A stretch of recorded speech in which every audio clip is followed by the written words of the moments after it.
Honorable Speaker, we have a murderer in the house. We have a man who's got blood of innocent people in this house, which is supposed to represent the wills of our people.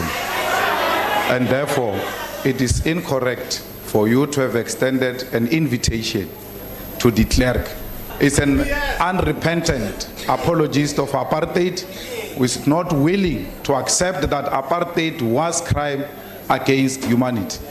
And I therefore suggest, Honorable Speaker, that we please request the clerk to leave this house because it doesn't belong to this house. Honorable Malem, have you finished? So my submission, Speaker, is that please, for us to have peaceful proceedings, we should ask the commander of Flag Plus, the apartheid apologist, a man with blood on his hands, to leave this parliament because it does not belong here.